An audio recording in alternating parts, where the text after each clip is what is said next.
Selamun aleyküm komşu.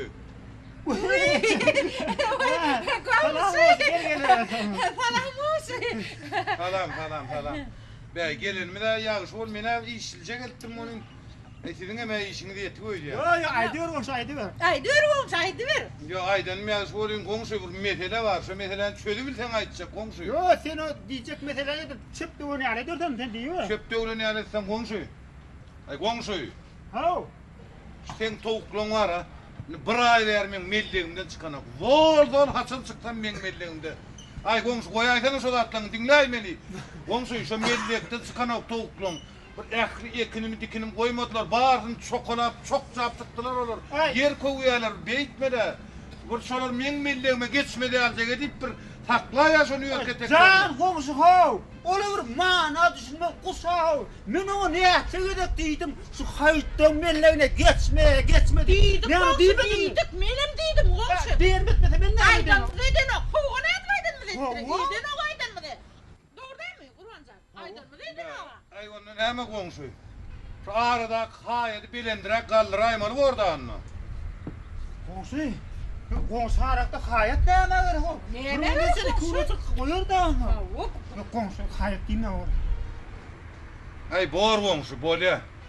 Oylanıp görürsen onu. Ha oylan komşu oylan. Oylanır onu. Oylan komşu. Bor komşu. Hay.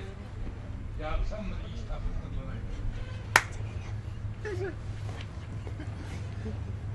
Komşu.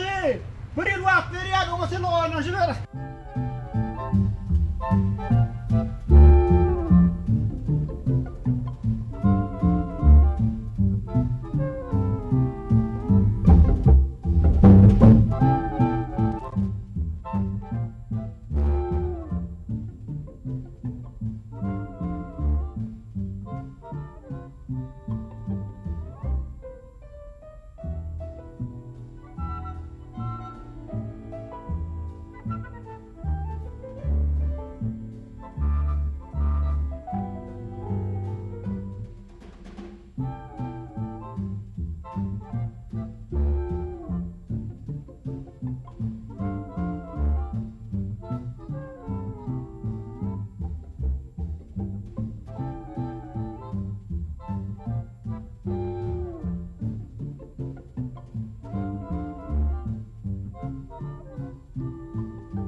komşu.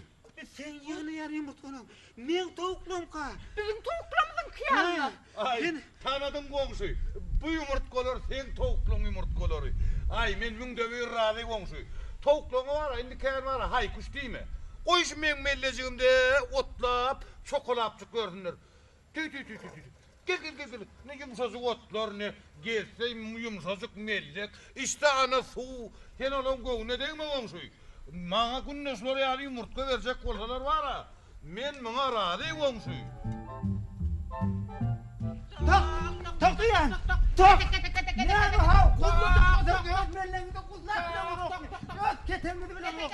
Oğulcan koy dedin. Şumara yekici toğunum haytlen mellengine geçeni göremem. İstemem. O yarın bilir çok burnumdan. O. Geçemedim. Tak. Tak. Tak.